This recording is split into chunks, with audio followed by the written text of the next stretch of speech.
Hello, this is Stonkington, and today I wanted to put together a short video to recap some trades we were looking at this past week in the Trade Fusion Discord room. Nothing in this video is meant to be a buy or sell recommendation. This is just me putting together a video to show how I read price action and some of the additional things that I use in my trading to gain an edge. So to start here, this is a chart I posted in our Discord room, and a trade that I took here. You can see the entry and exit on the NASDAQ, and I will jump over to the charts here so we can take a look in real time how things were kind of setting up and what I look for when I'm getting ready to trade the ES or NASDAQ futures or the Russell as well. So each morning I do a live stream with OMG Winner on our voice line where I am showing in real time the chart setup before the day and go over the key things that I'm looking for as we start off the day. So here is the chart setup on the NASDAQ futures pre-market from Friday, July 26th, where we had PCE data coming out at 8:30 a.m. market time. And so I talk a lot about how I pull pieces of price action theory from different traders that I've studied. This video isn't going to be the one that teaches you all the ins and outs of reading price, but just some of the things that I've picked up that helped me create my own style. And so I use a lot of different concepts from ICT, and one of those is finding out whether the market is searching for fair value or hunting liquidity, which really means, is there an imbalance in a piece of price action where only one side got to participate, or is the market seeming to be running stops? So we were talking a lot about on Friday the market making someone chase the move that they were hoping to capture, and in a big trend, you're waiting for a pullback that never comes, like the big move down here. And so these are some of the things that I keep in mind when I'm reading the chart. So to start out the day, each day, one of the things we cover in our room is where would stops be sitting. So each candle, there has to be a buyer and a seller for each tick. And we know that it's the smartest, fastest, best computers that are battling each other out, these algos. And so what I'm trying to do is just catch a small piece of whatever those algos are trying to do in the price action. And some of the things that I look for are key levels where there would be either a lot of wicks or a lot of candle bodies in the same area. So here, coming into the morning on the NASDAQ, I noted that this high was taken, which means that the bears who sold the tops of these candles have now been stopped out, and would have me thinking, okay, with a big pause like that as we ran those stops, we may potentially be looking for where a key level with a bunch of stops would be sitting below. And that spot would, to my eye, was here. We had this little wick take out this bull's break-even stop, and then these all built in together. So I noticed this as a key level after we had taken out this high. I don't really trade into data. I want to let the chart tell me, and then I also like to kind of wait to see how the open shakes out. And I talk a lot in the Discord room about how I am often using a 5-minute chart with a 20 EMA. So that's kind of what we have set up here. This is an Al Brooks lesson where he is noting that a 5-minute chart gives enough that you can find the entries and good trade setups. For me, it just works really well. I've tried the 3-minute, I've tried the 1-minute, and it's so fast, and there's so many potential setups that for me, the 5-minute chart works best, and I'm always using a 5-minute 20 EMA. That's the only one I'll ever have on my chart and reference in our Discord room. So as we come into the open of the day on Friday, we see a drift down lower, and then we open and we start to get an aggressive push down.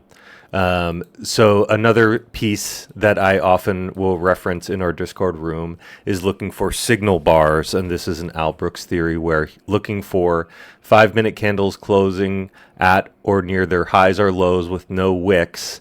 Those would be signal bars, and depending on the direction, bears in this case would be looking to add to shorts on breaks below a 5-minute candle that closes on its lows.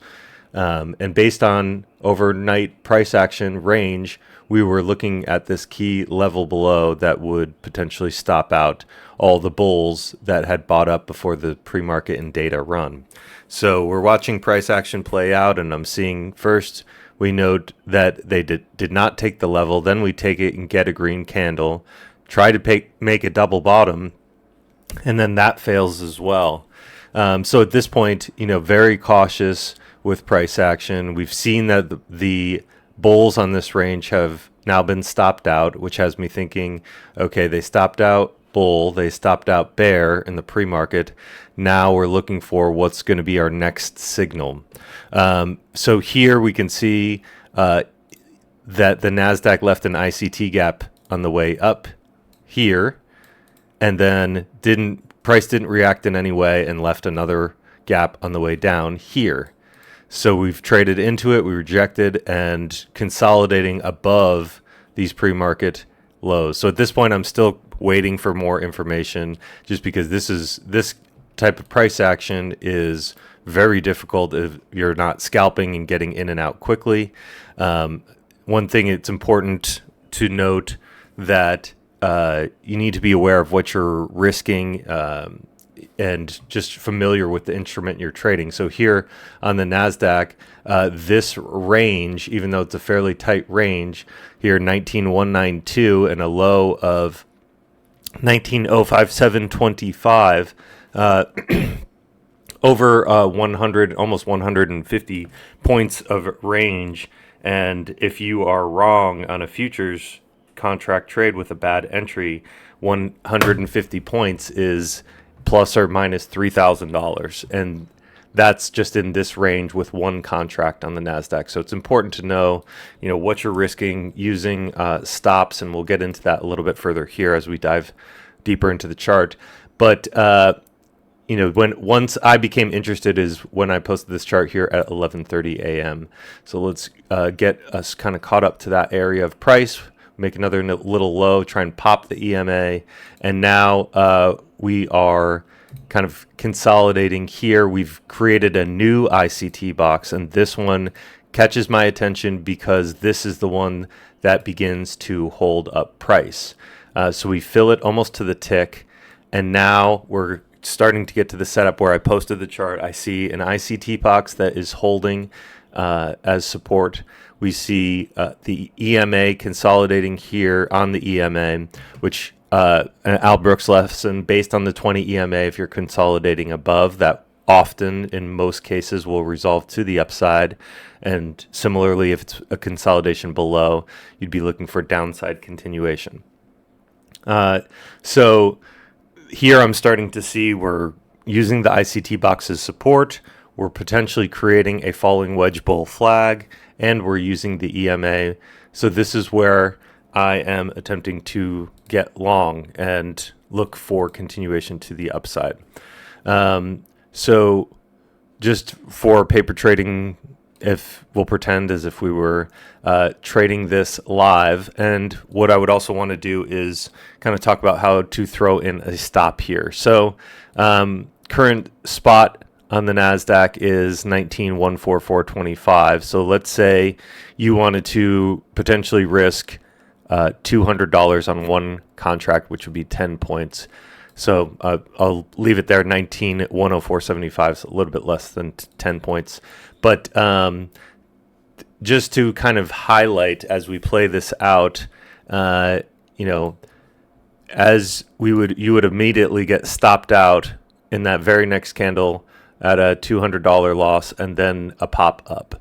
So this kind of shows the importance of knowing where to keep your stop and how to move it. So say, for example, you're newer to trading futures and now you're thinking, okay, well, wow, that was just one candle.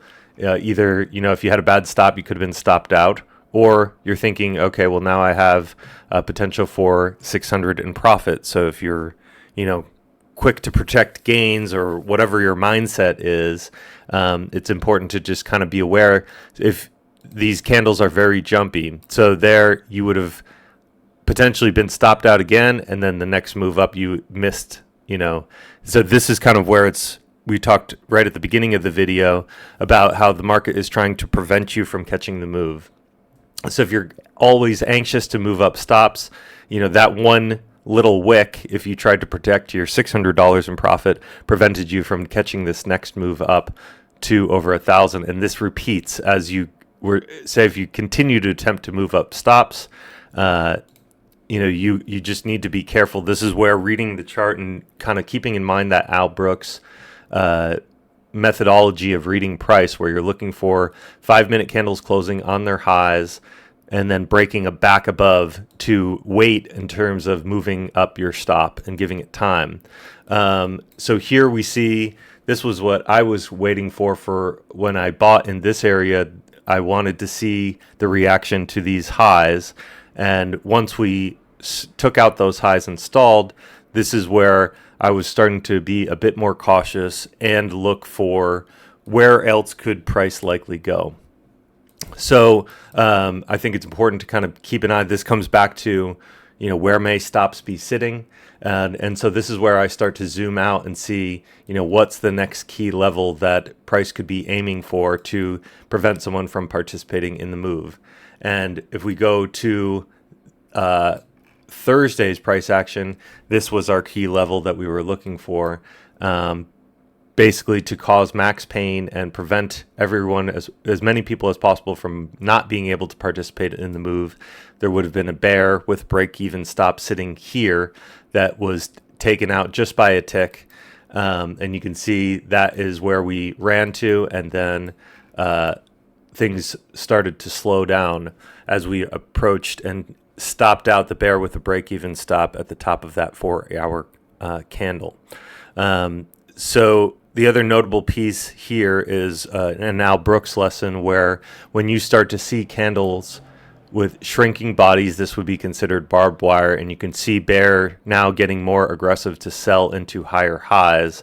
And then once we take out that bear's break-even stop on the 4-hour, that's when we get a big slip down. A 5-minute candle closes on its low, so Al Brooks would be thinking here is where you could potentially be looking short. So this would be the big reversal candle and watching the reaction to the 20 EMA, and then bear adding on a break below that break. So this is kind of the theory behind how we're reading price action in the room, live on our voice channel each day on Discord.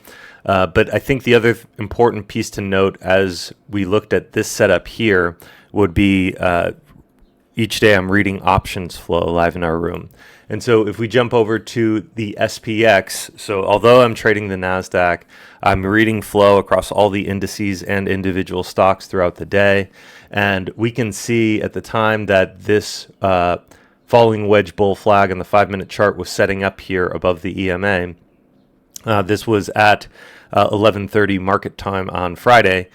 This is the exact time that SPX flow started coming in aggressively bullish. Very bullish flow came in right at that point in time. And you can see reading it from 11:30 on up through noon, and then all the way up until 1:30 p.m. There were only 2 puts that came in during that entire price leg. And so we were reading this in the room as a very bullish signal, which did end up playing out in the charts. I'm always looking for as many things that could potentially give me an edge to get me into a trade. And this one was a huge help, just seeing very aggressive call flow. So I was looking to get long, and then using the chart key levels on longer time frames to help me spot for entry and exits. The next piece that I wanted to cover is, after using flow, the other piece that we're using intraday is dark pool. So here was a great example when we saw a large dark pool line come into the SSO, which is the ProShares Ultra S&P 500. how we were able to watch for a reaction on the ES, because these will often run together as it's just being another instrument connected to the ES, the SPY, or the SPX. So we talk often about one line on one ticker that's related to the ES, SPY, or SPX can impact the move on the overall market. And this will become, I often have found a huge edge in finding one ticker that gets a significant dark pool and watching how that will connect to a futures chart, which is something kind of that I've used over the years to really help improve my own trading. And that comes into play with dark pools that we see on something like this, the SSO, and we'll take another look at an example on the SPXS. I also often talk in our Discord room about the SQQQ. So these are all huge edges that we were able to capture by finding dark pool transactions. This line came in on the SSO on July 24th at 1:34 p.m. market time, and we have the ES chart queued up to that exact point. Now, this was a big sell from the open. You can see the EMA is rejecting as resistance on the way down, but you can see this candle here would have us thinking, okay, bull is making some attempt. We have a break in this downtrend line. This would be an Al Brooks break of a wedge. You have a signal bar to the upside, but this is a downtrend day. So you might also be looking at a possible inverse head and shoulders, left shoulder, head, right shoulder here. And one thing we often talk about as an Al Brooks lesson in our Discord room, those reversal patterns do often fail. Market tends to continue doing what it's been doing. So I'm explaining this in the room on voice as we see this set up. Then we get this large dark pool, and you can see at the time of the transaction, price was here on this candle, and then we see that the SSO dark pool falls through the key level, goes up and attempts to retest, rejects just below, and gets a sell off. Now, as we watch the ES play out, at that same exact point in time, the transaction comes in, the ES fails to create the inverse head and shoulders, rejects signal bars closing on their lows below the EMA, and we get a continued push down. So this was an excellent example of combining, Al Brooks style of reading price, watching a 5-minute 20 EMA, looking for signal bars, candles closing on their lows where bears will be looking to add, and using a key dark pool on the SSO that was able to give a huge hint in terms of that next direction in price. So we got this key line on July 24th on the SSO that was very helpful. The next SSO line that we got came in on July 26th.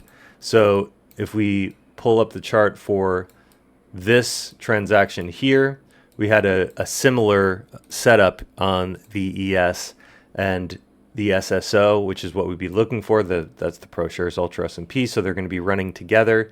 And if we queue up the ES chart to get to this transaction, this came in on July 26th at 2 p.m. And so we were right here. So we were discussing this chart setup here in our Discord room as the chart set up. Here I posted the ES just a couple candles below, and we broke down this potential ICT order block. We noted in our room on the live stream this candle, potentially a bull who wanted to bring price down to get in cheaper for that next leg up. So we were watching this as a key level as we came back and retested on this bounce, and looking I was noting the potential for a rising wedge bear flag as we retest the EMA. So this is an excellent example of where I am combining pieces of price action that I learned from ICT and Al Brooks, looking at this now as an ICT breaker block because it was a bull order block on the way up. Now we're rejecting in this area and under the EMA. The other edge we get now becomes this SSO dark pool. You can see it came in right as the chart was also bear flagging on that line. And then we watch as the price bounces around and retest rejects right to the penny on the SSO, we get an additional push down here on the ES futures. Now, based on the prior day's price action, if you didn't have this edge from this dark pool, you could be thinking at this point here, this is a possible double bottom. We saw reversals on the prior day. So this would have been tricky to stay in short with the break of a bear flag and immediately not getting any continuation there. As a bear, you may be thinking, maybe this was another trap. Maybe we're going to double bottom like we did the day before for a move up. But in our Discord room, we were focusing on this key dark pool here that rejected when price attempted to go back above it, which had us leaning for continued downside on the ES, SPX, and SPY, which, as we see in the rest of the price action that played out, we did kind of get some continued momentum to the downside after breaking the rising wedge bear flag. So that was another great example of using a dark pool to trade futures, which is something that is fairly unique that we work on in our Discord room. The last example using a dark pool that I wanted to highlight was with the SPXS. Now, this one came in on late in the day on July 24th. So if we go back and find the ES chart on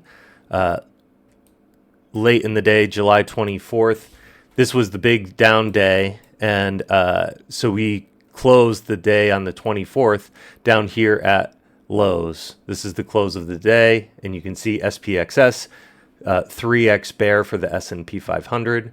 And this came in at 801. The price level with 30 minutes to go left in the price action. So we get this kind of sell at the end of a downtrend day on the 24th. And then I'm watching the next day because this was at the close. I want to see what we do with this dark pool on SPXS. And so if we queue up the ES chart here to the open on the 25th of July, the next day, you can see on SPXS in the pre-market, at the open, we make a move up, which corresponds to this leg of price action down.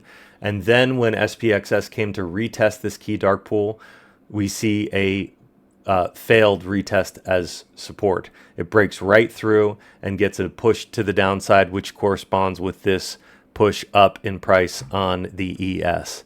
So this is a combination of Al Brooks price action. We see 5-minute candles closing on their highs, signal bars, strength, bulls adding on each candle that breaks above a 5-minute candle that closes on its high. The market gets into breakout mode as we lose this dark pool here. We get a falling wedge bull flag using the EMA as support. Again, the reason this is the only EMA I use. You can see each test comes and bounces. And this was just another really nice example of how one line on one ticker, SPXS, can allow you to get a huge edge when looking and trading the ES futures contracts. So I really appreciate you taking the time to watch my video here. Hope to see you in our Discord room. Thanks again.